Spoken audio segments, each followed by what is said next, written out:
दिल्ली की जीत पर मेरे यहाँ के कार्यक्रम में आने पर आपने गर्मजोशी से स्वागत किया है, लेकिन सबसे पहले मैं भारत सरकार को और प्रधानमंत्री मोदी जी को विशेष करके धन्यवाद देना चाहता हूँ कि उन्होंने हिमाचल जैसे छोटे राज्य और उसमें भी एक बिलासपुर जैसे छोटे जिला से उन्होंने हमारे हरिवन भाई को पद्मश्री से सम्मानित किया।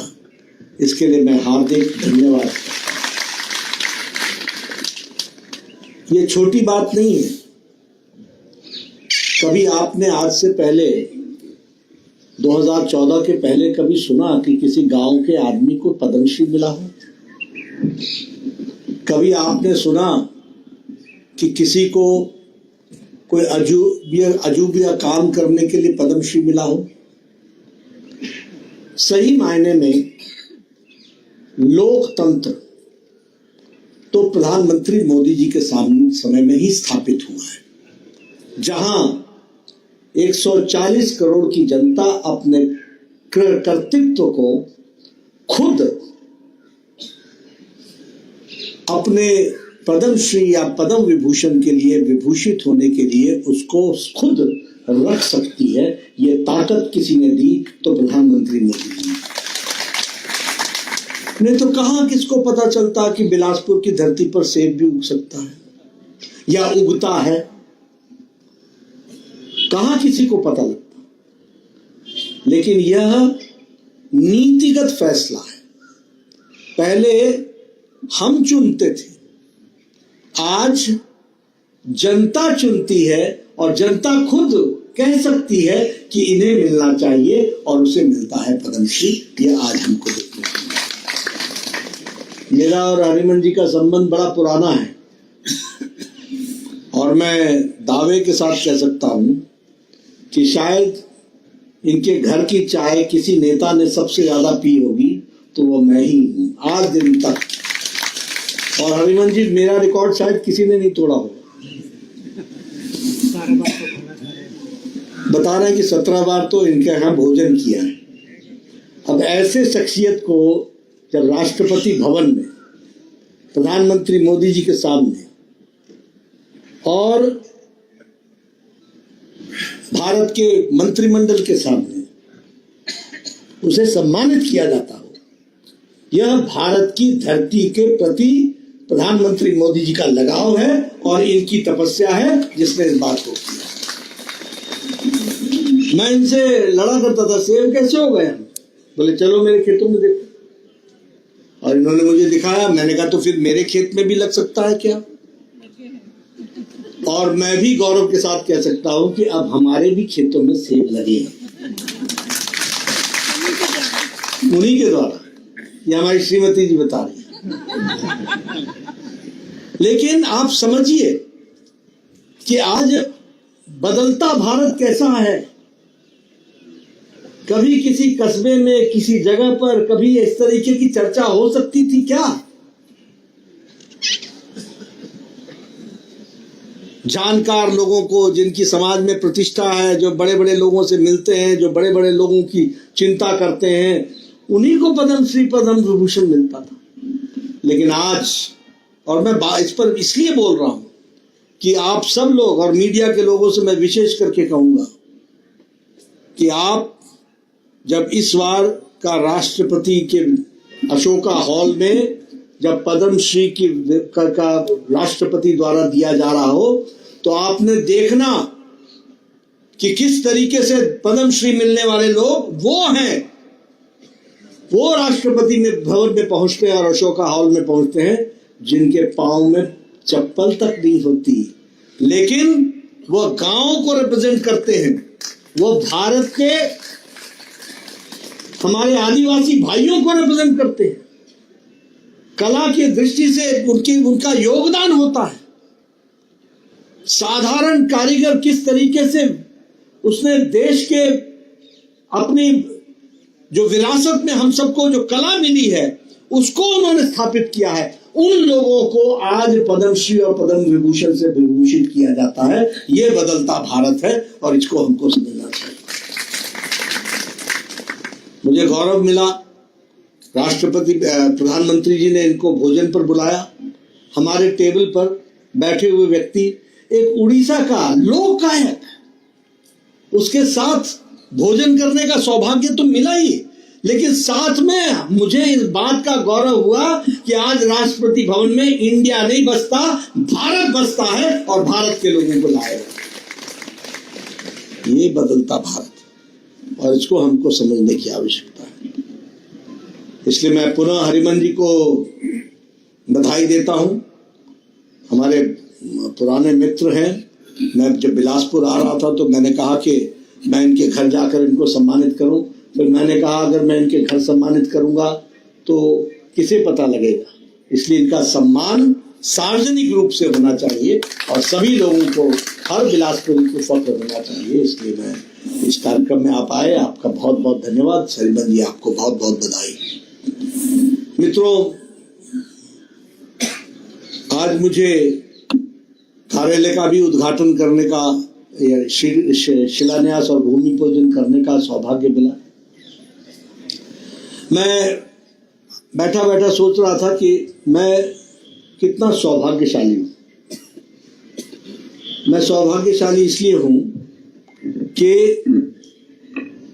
असल में क्या होता है कि कोई चीज मिल जाती है ना तो उसकी कीमत का अंदाजा नहीं होता, लेकिन अगर उसकी कीमत लगानी हो तो उस दिन याद करो जिस दिन यह मिलने वाली चीज का आप सपना देखने की भी हिम्मत नहीं रखते थे। और इसलिए आपको मैं सुनाना चाहता हूं। प्रधानमंत्री मोदी जी 1994 में वो हिमाचल के प्रभारी बने और 1994 में मैं बीजेपी ग्रुप का नेता था। विधानसभा में मैं विधायक था। वो पहली बार शिमला आए तो उन्होंने कहा चलो कार्यालय चलते हैं। तो मैंने कहा कार्यालय तो मेरा घर ही है। तो उन्होंने कहा तुम्हारे पार्टी का कोई कार्यालय नहीं है क्या? मैंने कहा नहीं जी, ऐसा है कि विपक्ष के नेता होने के नाते मैंने एक एक्स्ट्रा फ्लैट लिया है जो हमें मिला है। उस एक्स्ट्रा फ्लैट को हमने कार्यालय में परिवर्तित कर दिया है और दूसरे फ्लैट में मैं रहता हूं। तो आए, उन्होंने देखा। देखने के बाद वो कई बार रहे भी वहां, हमारे आते जाते रहे। लेकिन उन्होंने मुझसे कहा कि नड्डा ये तस्वीर बदलो, मेरे प्रभारी रहते हुए अपना प्रदेश का कार्यालय होना चाहिए। और मुझे अभी भी याद है कि उन्होंने उस समय गुजरात में फोन करके हमें 3 जीपें दिलाई, 4-5 कंप्यूटर भेजे और कहा कि जमीन जल्दी से ढूंढो और कार्यालय बनाओ। बीजेपी बैसाखियों पर नहीं चलती है, अपने पांव पर खड़ी होती है। ये बात नहीं। ये क्या है सरकारी मकान में? आज तुम विधायक हो, तुम्हारे फ्लैट में कल को कोई और विधायक होगा उसके फ्लैट में। ऐसे पार्टियां नहीं चलती। और आपको जानकर खुशी होगी कि हम लोगों ने, सुरेश चंदेल जी उस समय अध्यक्ष होते थे, साल ये बताएंगे, लेकिन शायद 98 था। 94 में वो प्रभारी बने थे, 95 में हम लोगों ने जमीन खरीदी और 98 में हिमाचल के कार्यालय का श्री गणेश हो गया। अपने कार्यालय में हम चले गए। ये हमको देखने के लिए पार्टी के प्रति उनका लगाव और पार्टी के प्रति उनका प्यार इस बात से झलकता है। और वो कार्यालय बन करके तैयार हुआ और पार्टी इतनी बड़ी हो गई कि अब हम कहते हैं कि उसको हम शिमला का कार्यालय बना देंगे और हम प्रदेश का कार्यालय और बड़ा बनाएंगे। बिंदल जी और जयराम जी, आप जल्दी जल्दी करो, हम फिर से उसका शिलान्यास के लिए आएंगे और एक भव्य कार्यालय शिमला में भी बन करके तैयार होगा, ये आपको बताया जाए। लेकिन मैं आपको बताना चाहता हूं कि जब प्रधानमंत्री मोदी जी बने उस समय मैं महामंत्री था, मैं मंत्री नहीं था। तो उन्होंने मेरे से पूछा ये कार्यालय के बारे में क्या सोच रहे हो। मैंने कहा जैसा आपका दिशा निर्देश होगा उस तरीके से हम सोचेंगे। उन्होंने कहा हर प्रदेश का बड़ा कार्यालय बनना चाहिए और हर जिले में कार्यालय होना चाहिए, हर जिले में। और आपको जानकर के खुशी होगी कि भारतीय जनता पार्टी ने निश्चित किया कि 772 कार्यालय बनेंगे और 579 कार्यालय बनकर तैयार होकर के चल रहे। और आज इसका भी शिलान्यास हुआ है। मैंने बिंदल जी से कहा है हमारे जिले 12 नहीं है, हमारे जिले 17 है। आप 17 कार्यालयों के में से हमारे अभी 5 बन चुके हैं। कितने बने? 6 बन चुके, 6 का उद्घाटन हो गया है, बाकी पर काम चला है। आज बिलासपुर भी उसमें जुड़ गया है। जल्द से जल्द आप काम शुरू कीजिए और ताकि हम इस भव्य कार्यालय को लोगों को समर्पित कर सकें, इसके लिए मैं आपको बधाई देना चाहूंगा और आप शुभकामना देना चाहूंगा। आप लोग आगे बढ़े, किसी चीज की चिंता ना करें, लेकिन भव्य कार्यालय बने। और मैं बार बार कार्यालय बोल रहा हूं, ऑफिस नहीं बोल रहा हूं। ऑफिस जब बोलते हैं तो ऑफिस 10 बजे खुलता है, 5 बजे बंद हो जाता है। कार्यालय शाम के 5 बजे के बाद ही चहकता है, क्योंकि कार्यकर्ता उसके बाद ही अपने दैनंदिन जीवन से फुर्सत पा करके राजनीतिक काम में जुड़ता है और वो आगे बढ़ाता है। इसलिए कार्यालय के दरवाजे कभी बंद नहीं होते, ऑफिस बंद हो जाता है, कार्यालय बंद नहीं होता।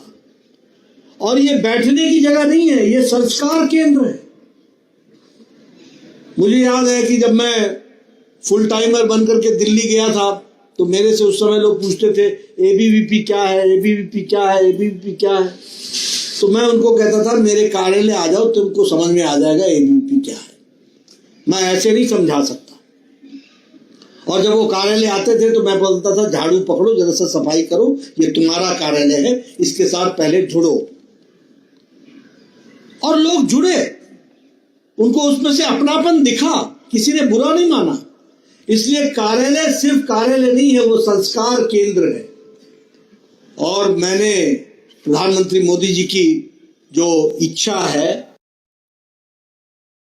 कि कार्यालय सबसे मॉडर्न होना चाहिए, यानी वो सारी नई व्यवस्थाओं से सुसज्जित होना चाहिए।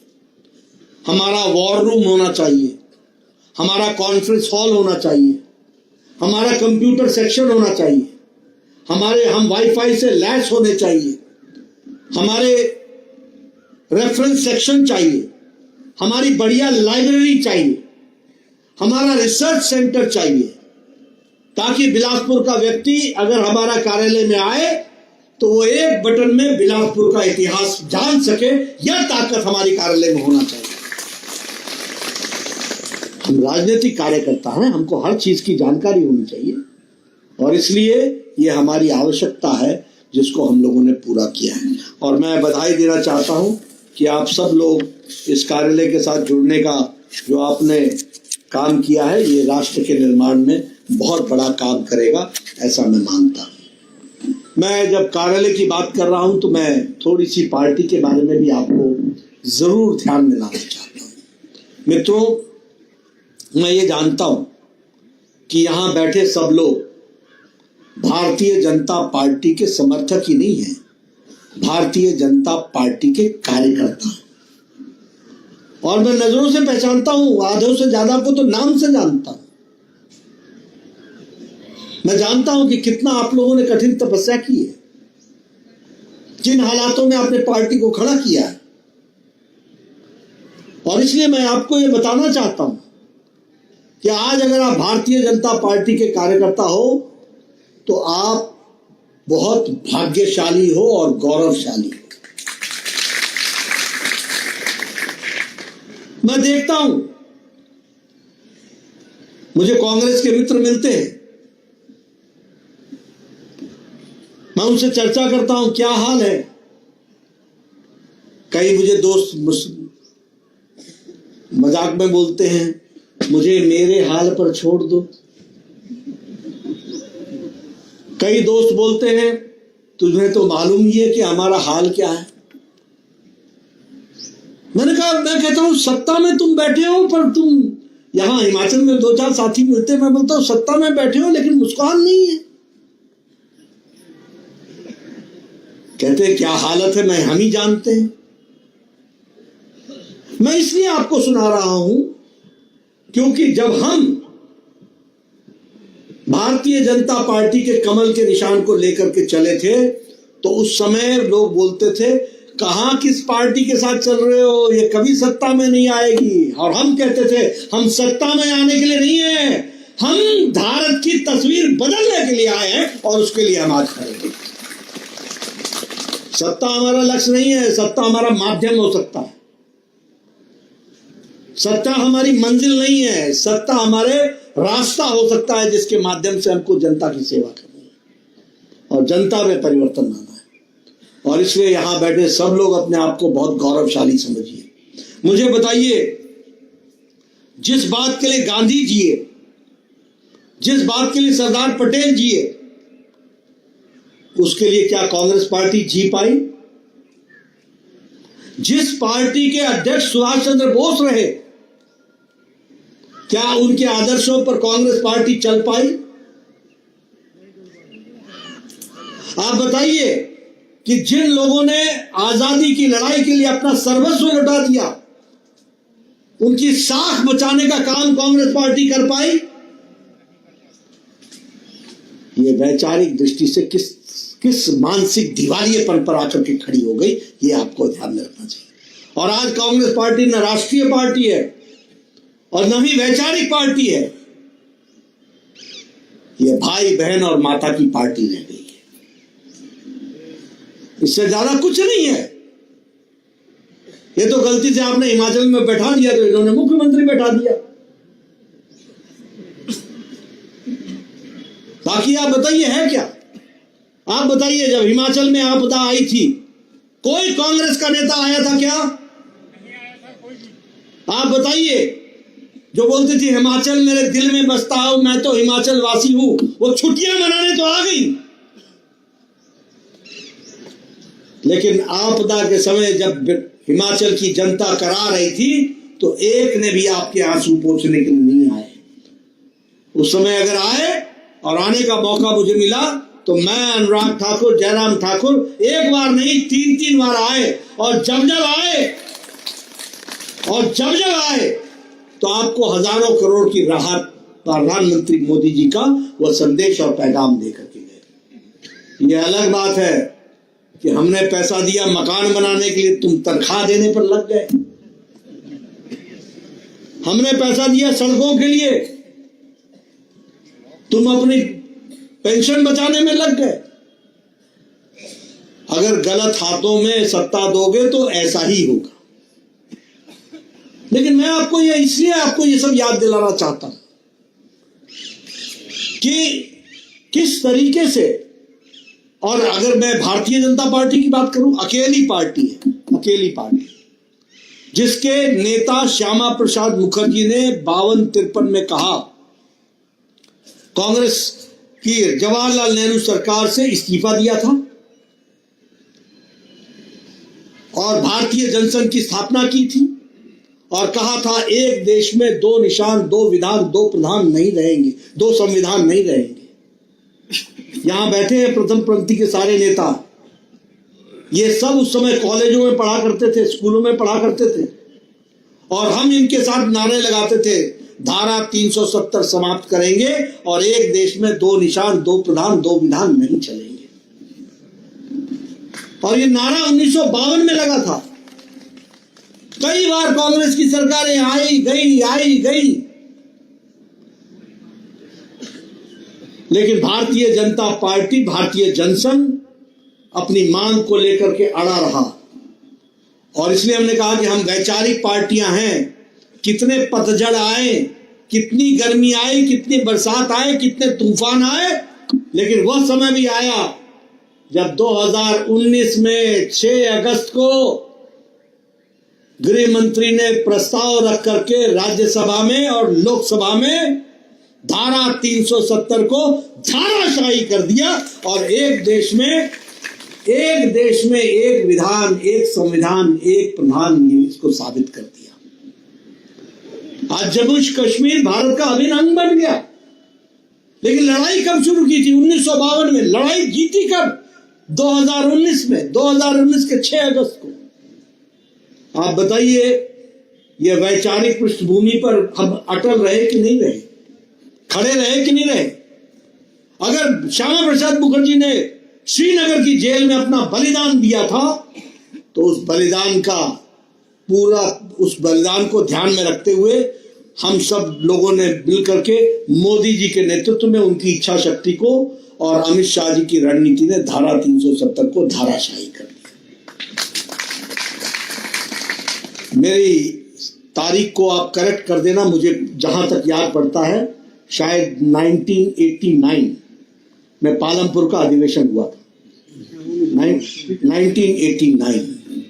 1989 में पालमपुर में शांता कुमार जी के नेतृत्व में, यहां पर उनके मेजबानी में राष्ट्रीय कार्यकारिणी भारतीय जनता पार्टी हुई थी और वहां हमने प्रस्ताव पारित किया था कि हम राम मंदिर का रास्ता प्रशस्त करेंगे। ये हमने प्रस्ताव में लिखा था। क्या लिखा था? कि राम मंदिर का रास्ता प्रशस्त करेंगे। 1989 से हमने लड़ाई लड़ी और 2024 के नहीं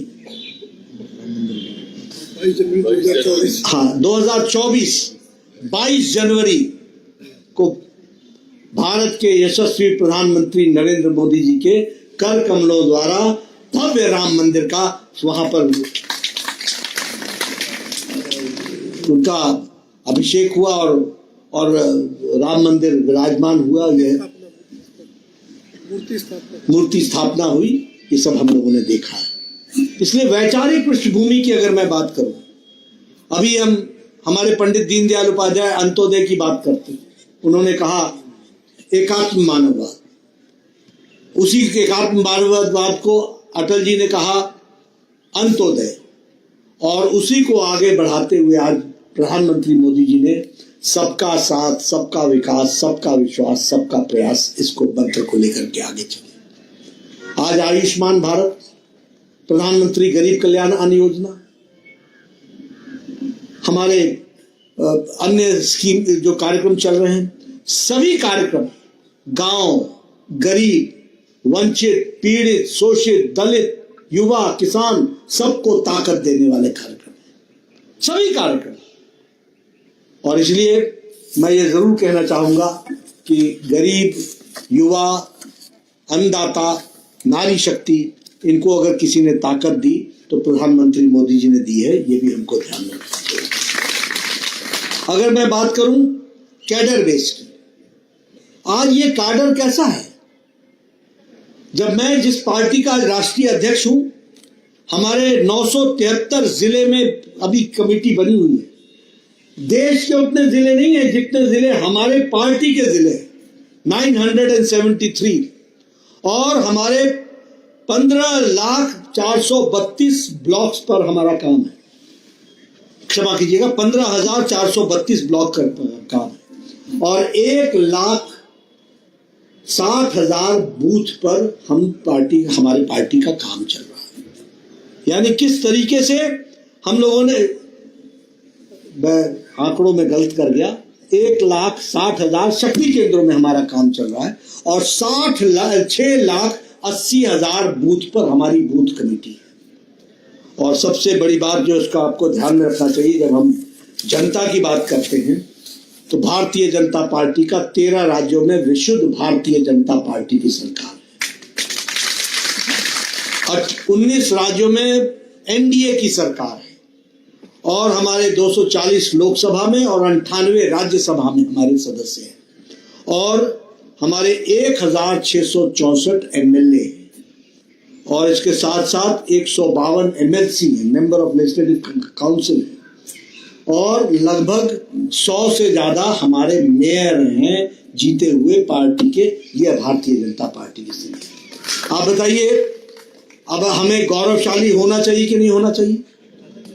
भाग्यशाली है कि नहीं है कि एक वैचारिक पार्टी, काडर बेस्ड पार्टी, संगठन की दृष्टि से जुड़ी हुई पार्टी, और वह पार्टी वैचारिक दृष्टि से तो कार्य कर ही रही है, लेकिन ताकत के साथ वह जनता का प्रेम, जनता का सहयोग, जनता का आशीर्वाद लेकर वह पार्टी आगे बढ़ रही है। इसको भी हमको ध्यान रखना है।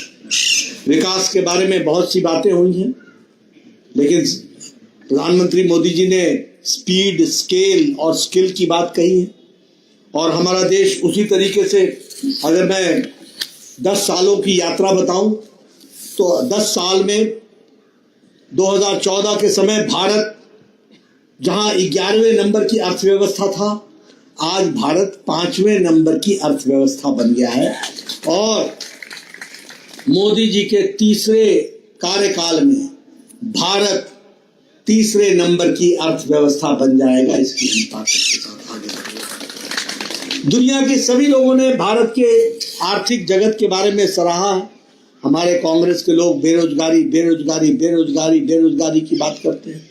मैं बोलता हूँ वो सही बोलते हैं, क्योंकि सच में कांग्रेस तो बेरोजगार हो गई है। जरा मेरे को एक इकोनॉमिक्स समझाओ कि अगर भारत की अर्थव्यवस्था 5वें नंबर की अर्थव्यवस्था से आज तीसरे नंबर की अर्थव्यवस्था बन रही है, अगर हम इन्फ्लेशन को कंट्रोल कर पा रहे हैं और अगर हम ग्रोथ रेट को मेंटेन कर पा रहे हैं, तो यह तभी संभव है जब हमारी इकोनॉमी आगे बढ़ रही है। इसको हमको ध्यान में रखना चाहिए। लेकिन अब चर्चा करने वाले को हम क्या कहें, जब हम 10 लाख करोड़ रुपए इंफ्रास्ट्रक्चर पर खर्च कर रहे हैं, 10 लाख करोड़, तो ये 10 लाख करोड़ में सड़कें बन रही है कि नहीं बन रही है? आप बताइए, ये नेशनल हाईवे रिकॉर्ड टाइम में बना कि नहीं बना? ये एक्सप्रेसवे बना कि नहीं बना? आप बताइए, शिमला धर्मशाला का काम शुरू हुआ कि नहीं हुआ? आखिर ये काम अगर हो रहा है तो इसमें रोजगार पैदा हो रहा है कि नहीं हो रहा है? सृजन हो रहा है कि नहीं हो रहा है? 5 साल के अंदर अगर all India institute of medical sciences कभी सपना देखा था? हिमाचल के लोगों ने, मैं बिलासपुर भी नहीं बोलता हूं, हिमाचल के लोगों ने भी कभी सपना देखा था कि 60-70 लाख की जनसंख्या को एक एम्स मिल जाएगा? आपको 10 साल के अंदर एक एम्स ही नहीं मिला, एक पीजीआई का सैटेलाइट सेंटर मिला, 3 में 4 मेडिकल कॉलेज मिले सिर्फ स्वास्थ्य के क्षेत्र में। घुमारवीं को मदर एंड चाइल्ड सेंटर मिला, सुंदरनगर को मिला, नूरपुर को मिला, मंडी को कैंसर का सेंटर मिला, शिमला को सुपर स्पेशलिटी ब्लॉक मिला। ये विकास के काम अगर होते हैं तो क्या इसमें से रोजगार का सृजन नहीं हो रहा है? ये बड़ी बड़ी कंपनियां, ये जो खंबे यहां गाड़ रही है और आप भी देख रहे हो, ये क्या सृजन नहीं हो रहा है? क्या इसकी अर्थव्यवस्था बिलासपुर नहीं पहुंच रही है? लेकिन अनपढ़ को कौन समझाए, और कांग्रेस के नेता तो अनपढ़ के अनपढ़ ही रह गए। अब मैं किसी को आंखें ठीक कर सकता हूं, स्वास्थ्य मंत्री हूं, पर दृष्टि तो नहीं दे सकता ना, वो तो अंदर से आती है। अगर वही नहीं बुझी हो तो मैं क्या करूं? अब कांग्रेस का यही हाल है। मैं आईसाइट ठीक कर सकता हूं, विजन नहीं दे सकता। और जब मैं विजन की बात करता हूं तो ये सारी चीजें हमको ध्यान में रखनी चाहिए। विकास के मैं कितनी बातें आपको बताऊं। अगर मैं विकास की बात करूं तो इलेक्ट्रॉनिक गुड्स में हम 6 गुना बढ़ गए। आप बताइए, डिफेंस मिनिस्टर बोलता था कि नहीं बोलता था कि हमारे पास बुलेट प्रूफ जैकेट नहीं है? डिफेंस मिनिस्टर बोलता था कि नहीं पिछले यूपीए के सरकार में, कांग्रेस के सरकार में, कि हमारे असले पुराने हो गए हैं? वो बोलते थे कि नहीं बोलते थे कि हमारे पास हवाई जहाज फाइटर जेट्स नहीं है? आज राफेल का बेड़ा है। आज देश बुलेट प्रूफ जैकेट बना नहीं रहा है, आज वो एक्सपोर्ट कर रहा है, दुनिया को दे रहा है। आज 70,000 करोड़ रुपए का एक्सपोर्ट आज डिफेंस में हो रहा है। मैं बार बार बोलता हूं, 10 साल पहले आपके मोबाइल पे लिखा होता था made in China, made in Indonesia, made in Taiwan, made in Japan, आज आपके मोबाइल में एप्पल पर भी लिखा है मेड इन इंडिया। 97% आज मोबाइल भारत में मैन्युफैक्चर हो गए, 97%। स्टील में हम दूसरे नंबर पर आकर के खड़े हो गए। एक्सपोर्ट हमारा 40 गुना बढ़ गया है। ऑटोमोबाइल में हम तीसरी सबसे बड़ी मार्केट है, तीसरी। और मैं आपको समझाना चाहता हूं कि क्योंकि गांव में कई बार बोलते हैं मिंजो क्या मिला जी, मिंजो क्या मिला। मैं आपको समझाना चाहता हूं मिंजो क्या मिला। आज भारत ऑटोमोबाइल में दुनिया का, जापान को पिछाड़कर तीसरे नंबर का मार्केट बन गया, तीसरे नंबर का। अब ऑटोमोबाइल का मतलब क्या होता है बताइए। गांव गांव में गाड़ियां पहुंची है कि नहीं पहुंची है? बोलिए मोटरसाइकिल की गांव गांव में बहुतायत हो गई कि नहीं हो गई? बोलिए गांव में फ्रिज पहुंचा है कि नहीं पहुंचा है? ये कैसे पहुंचा है? ऐसे ही पहुंच गया? ये तब पहुंचा है जब जेब में ताकत आई है। और जेब में ताकत तब आई है जब भारत की इकोनॉमी को, अर्थव्यवस्था को एक नई छलांग के साथ मोदी जी ने देश में खड़ा किया है। इसको समझना चाहिए। अभी कुछ दिन पहले यूरोपियन देश के लोग आए हुए थे, यूरोपियन यूनियन के लोग आए हुए थे। किस लिए आए थे? पेट्रोलियम में हमारे साथ समझौता करो, मैन्युफैक्चरिंग सेक्टर में हमारे साथ समझौता करो, एविएशन में हमारे साथ समझौता करो। आज भारत, मुझे नंबर याद नहीं है, श्रीकांत जी आप करेक्ट कर दीजिएगा, मैं आंकड़ों को याद रखना मुझे मुश्किल होता है, लेकिन भारत आज एरोप्लेन खरीदने में सबसे नंबर 1 है कि नहीं है? उसकी संख्या शायद 900 से प्लस है। जो एयर बसेस इतनी बड़ी संख्या में भारत ले रहा है, तो आप समझ सकते हैं कि आज बदलता भारत कैसा है। आज मैं 11 बजे, 12:30 बजे नहीं, हाँ 1:30 बजे, क्षमा कीजिए, 1:30 बजे मैं चंडीगढ़ उतरता हूं और 3 बजे मैं बिलासपुर में आपके पास होता हूं। ये कभी आपने कल्पना की थी? 11 बजे घर से चलता हूं और 3 बजे यहां होता हूं, कभी कल्पना की थी? अब मैं अगर कहूं मिंजो क्या मिला, तो मैं यही बोलूंगा कि मेरे दिमाग में जो क्या हो गया, और क्या बोलूंगा? मेरा भेजा खराब हो गया क्या? क्या चाहिए? और मैं यहां की भी बात करूं, देखिए मैं बार बार बोलता हूं, जब जब बीजेपी आई है तब तब लोगों के जीवन स्तर में विकास हुआ है, तब। और मैं दम के साथ बोलता हूं, आपने मुझे 1994 में विधायक बनाया था, मैं आपके घर घर गया था।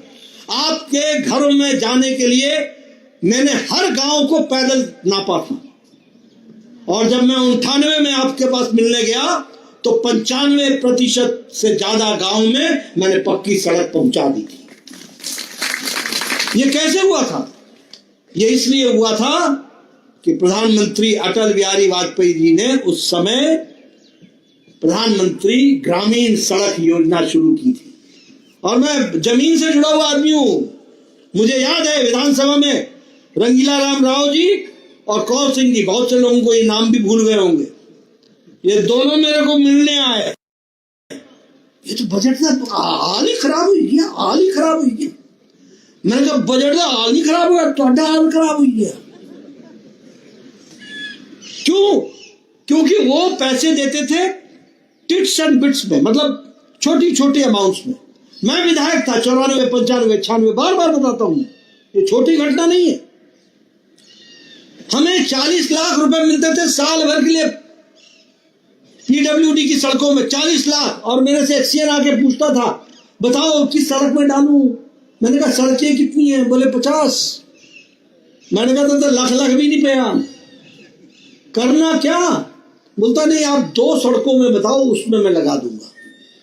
अटल बिहारी वाजपेयी जी प्रधानमंत्री बने, उन्होंने प्रधानमंत्री ग्रामीण सड़क योजना शुरू की, और उस सड़क के आने के बाद एक एक सड़क पर 1.5 करोड़, 2.5 करोड़, 3 करोड़, 4 करोड़, 5 करोड़, 10 करोड़ ये मिलना शुरू हुआ। और 98 से 2003 में 95% हमारे इस इलाके के गांवों पक्की सड़कों से जुड़ गए। मैं याद नहीं दिलाना चाहता हूं, लेकिन बताना जरूरी है कि देखो, ध्यान रखो कि इन कुर्सियों पर जिनको बैठाते हो वो किस लिए आए हैं, उनको ध्यान में रखना चाहिए। ये वोट देना इसको नहीं, मेरा ताऊ खड़ा हो गया, मेरा चाचा खड़ा हो गया, मेरे घर आते खड़े हो गए, मेरे गांव आते खड़े हो गए, नहीं, उससे कुछ फायदा नहीं होने वाला। जब इलेक्शन आता है तो पूरी बुद्धि लगा करके तय करो कि तुम्हारा भाग्य भविष्य किसके हाथ में है, सुरक्षित है। और इसलिए मैं सुनाना चाहता हूं, यहां रूपलाल जी बैठे हैं हमारे, 20 बार से 25 बार हमारे भाई साहब बैठे हैं सीड़ा से, 25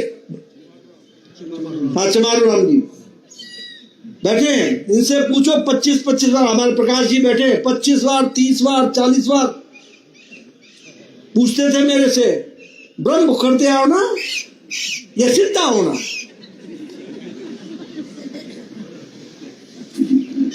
क्या बोलते थे गांव, अपना बीच का गांव दमना बच्चौर, यहां से आऊं। मैंने ये भी दिन देखे, और आज इसी बंगला को चीरते हुए आपने यहां पर अब पक्की सड़क देखी है और आपने उस विकास को देखा है। ये हाइड्रो इंजीनियरिंग कॉलेज हमने दिलाया, हमारी सरकार चली गई, एक पत्थर नहीं लगा। बाली साहब इस दुनिया में नहीं रहे, लेकिन ले गए साप नगरोटा, कोई पूछने वाला नहीं, कोई बोलने वाला नहीं। हमारी सरकार आई, केंद्र में मैं मंत्री बना, फिर से समझौता कराया।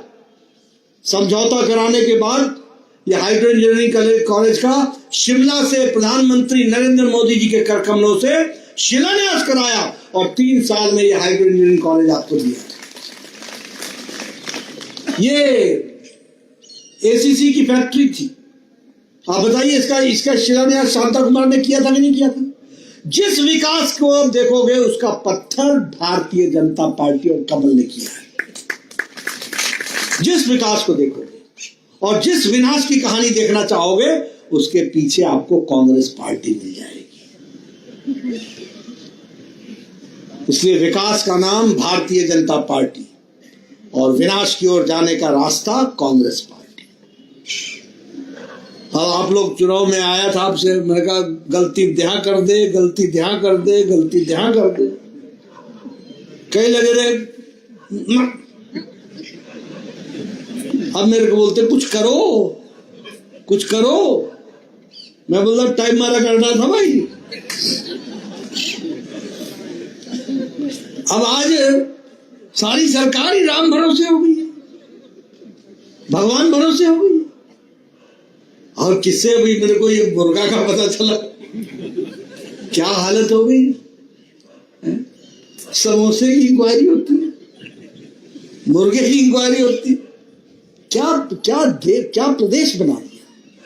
लेकिन मैं आपके सामने ये इसलिए बताना चाहता हूं कि आज चाहे विकास की बात करो, गांव की बात करो, हर दृष्टि से अभी प्रधानमंत्री गरीब कल्याण अन्न योजना की बात, 80 करोड़ की जनता को 5 किलो गेहूं, चावल, दाल, हमारे हिमाचल प्रदेश में 28 लाख परिवारों को मिल रहा है। अब ये छोटी घटना है क्या? भारत की गरीबी के में 25% लोग आज गरीबी की रेखा से ऊपर उठ चुके हैं, और भारत की अति गरीबी 1% से भी कम आ गई। ये इसका फर्क है। आप बताइए, आपका ये हमारे जयराम जी ने हिम केयर शुरू किया था। मैं स्वास्थ्य मंत्री हूं, मेरे को कहना पड़ा पीजीआई को कि भाई ये मेरा प्रदेश है, थोड़ा टाइम दे दो, इनको चिट्ठी लिखो, इनके बिल नहीं आ रहे, 14.5 करोड़ रुपए का भुगतान करना अब पीजीआई को के ऊपर आ गया है। मेरे हाथ भी बंधे हुए हैं कि जानते हुए भी अगर आप इलाज करते रहोगे तो सीएजी का पहरा किस पर बनेगा। तो मैंने कहा इनको चिट्ठी लिखो, भाई ये हिमाचल प्रदेश मेरा है, बंद मत करो। लेकिन मैं हिमाचल की वर्तमान सरकार को चेता रहा हूं कि आपसे हिल केयर नहीं चल रहा, आयुष्मान भारत के आप बिल का पेमेंट नहीं कर पा रहे हो, और इधर प्रधानमंत्री मोदी जी ने 70 साल से ऊपर के हर व्यक्ति को, किसी भी जाति का, किसी भी धर्म का, किसी भी इलाके का, 70 साल से ऊपर का हर व्यक्ति उसको, और वो किसी भी आमदनी का हो, अमीर हो गरीब हो, किसी भी आमदनी का हो, उसको 70 साल के बाद तो जिंदगी, जब तक वो अंतिम सांस नहीं लेगा तब तक उसको 5 लाख रुपए का हेल्थ कवर हर साल मिलता रहेगा। और मैं सभी बुजुर्गों से निवेदन करूंगा कि आप अपना हेल्थ कार्ड बनवाइए, आप आयुष्मान का कार्ड बनवाइए और 70 साल से ऊपर का 5 लाख रुपए का इलाज का मुफ्त व्यवस्था कीजिए। लेकिन आयुष्मान भारत आज दुनिया का सबसे बड़ा कार्यक्रम बन गया है। अभी मैं आंकड़े देख रहा था कि अभी 355 करोड़ रुपए देना बाकी है, 355 करोड़ हिमाचल की सरकार को। हमारे आउटस्टैंडिंग जो बिल है वो 355 करोड़ का है, और ये हमारी बहनों को देंगे 1500 रुपये हर महीने। मिल गया?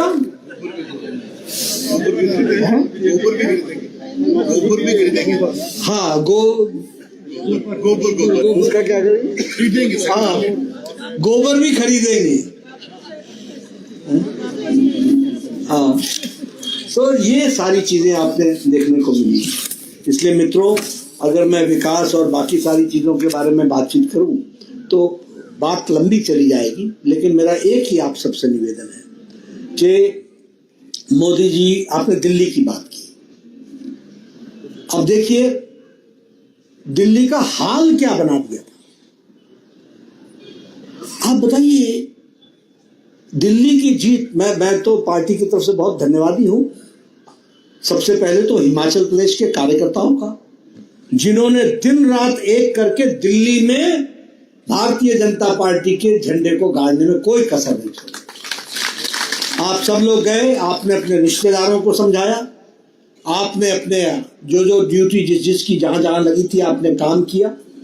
मैं प्रदेश अध्यक्ष के माध्यम से और जयराम जी के माध्यम से हिमाचल के यूनिट को बधाई देना चाहता हूं और धन्यवाद देना चाहता हूं कि आपने दिल्ली में फतह कराई।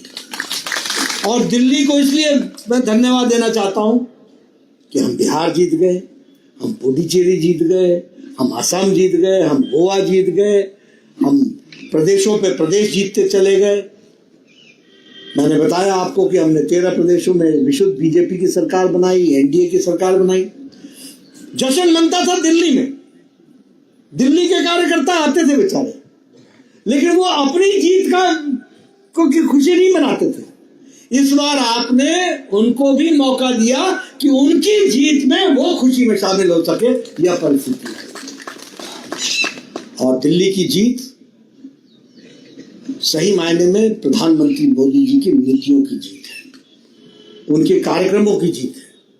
और जो उन्होंने कहा कि दिल्ली का मैं खुद ख्याल रखूंगा, इसको दिल्ली की जनता ने विश्वास के रूप में इसको अपनी पूंजी मानी और उन्होंने पूरी ताकत के साथ भारतीय जनता पार्टी को एक तरफा फैसला दिया। और जो लोग बोलते थे कि नया जन्म लेना पड़ेगा, इस जन्म में तो सरकार आने से रही, वो एमएलए बनने से भी रह गए। मित्रों, जनता ने बता दिया। और इसलिए इस दिल्ली की जीत के लिए आप सब लोगों में जो उत्साह है, और मैं सच में कहूंगा कि दिल्ली की जीत सच में एक विशेष मायने रखती है, क्योंकि वहां ऐसा नेता बन गया था जो 15-26 जनवरी की परेड का विरोध करने के लिए धरना देता था। आप बताइए, इस तरीके के नेता राष्ट्र विरोधी ताकतों को मजबूती दे रहे थे कि नहीं दे रहे थे? ऐसे लोगों को दिल्ली की जनता ने सबक सिखाया और आप सब लोगों ने उसमें अपना पूरा मदद दिया। इसके लिए आपका बहुत बहुत धन्यवाद। लेकिन यह प्रधानमंत्री मोदी जी की नीतियों के कारण, उनके कार्यक्रमों के कारण और दिल्ली को बदलने का जो संकल्प भारतीय जनता पार्टी ने मोदी जी के नेतृत्व में लिया है, उसको पूरा करने का काम किया है। महिला शक्ति की दृष्टि से मैं महिलाओं को बोलना चाहूंगा कि भारतीय जनता पार्टी है, मुझे बहुत खुशी होती है। आज हमारे 3 डिप्टी सीएम महिलाएं हैं। आज हमारे दिल्ली की मुख्यमंत्री महिला है। आज हमारी फाइनेंस मिनिस्टर महिला है। देश की फाइनेंस पहली विदेश मंत्री हमारी महिला रही है। ये महिलाओं को और अगले लोकसभा में 33% महिलाओं का पहुंचना भी निश्चित है। यह भी मोदी जी ने साबित किया।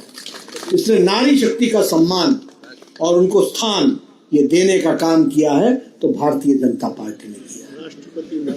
राष्ट्रपति, क्षमा कीजिएगा, राष्ट्रपति जी हमारी आदिवासी माता बहन श्रीमती द्रौपदी महामहिम द्रौपदी मुर्मू जी ट्राइबल इलाके से आती है, पढ़ी लिखी महिला, और महिला सशक्तिकरण का सबसे बड़ा रूप यह है कि प्रथम नागरिक आज महिला है और महिला शक्ति को समर्पित है। ये मोदी जी के नेतृत्व के बाद कारण मिला है। इसलिए मित्रों, आपका ज़्यादा समय न लेता हुआ, आप सब लोगों ने बड़े शॉर्ट नोटिस पर, मैंने परसों बताया था कि मैं आ रहा हूँ, लेकिन आप सब लोग इतनी बड़ी संख्या में आए हैं, आपका मैं तहे दिल से धन्यवाद देता हूँ। और इसके बीच में मैं मिलता रहूँगा, लेकिन मैं बिंदल जी से निवेदन करूँगा कि बहुत जल्द अब हमारी मुलाकात नए कार्यालय में हो, इस कार्य के इसके दृष्टि से काम में जुटे। इन्हीं शब्दों के साथ बहुत बहुत